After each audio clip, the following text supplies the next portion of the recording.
Eu quero compartilhar com você um texto que fala sobre a perda de posição. Porque isso aconteceu com Davi. Você conhece a história de Davi e você sabe tudo que Davi, mesmo depois de ter sido escolhido por Deus, de ter sido ungido rei, tudo que ele precisou passar. Tem situações no nosso processo, precisamos passar.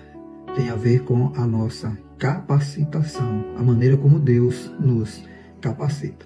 E o texto diz o seguinte, que se encontra lá em 1 Samuel capítulo 19, a partir do verso 8, diz o seguinte: houve guerra novamente, e Davi conduziu as tropas contra os filisteus. Ele os atacou e os derrotou com tamanha fúria que eles bateram em retirada.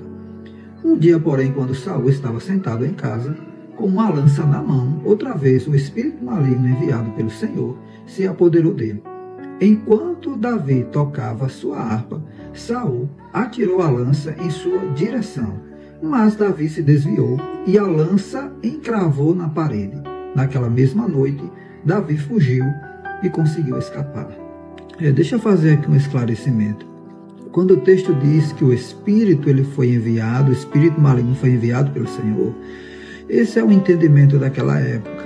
Quando Deus soprava o seu ruar no homem, ele estava ali autorizando o homem a viver, a cumprir com um propósito.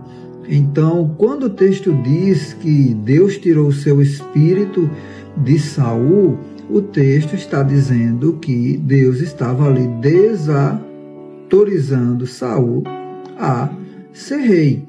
E aqui, quando o texto diz que o espírito maligno veio a Saul, ele está dizendo que o espírito que agora atua em Saul não é mais o Ruá, o Espírito de Deus que o autorizou a ser rei. Agora é um espírito maligno que não o autoriza a ser rei.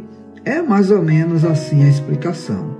Mas enfim, perda de posição. Davi desfruta um período de sucesso, como nós lemos no texto, em sua posição como oficial do exército, sob o comando de Saul. Então, de repente, ele perde essa posição, porque precisa fugir de um rei irado, ciumento e inseguro, como nós lemos aqui no texto. Então, perder algo como uma boa posição faz parecer que a vida saiu de órbita.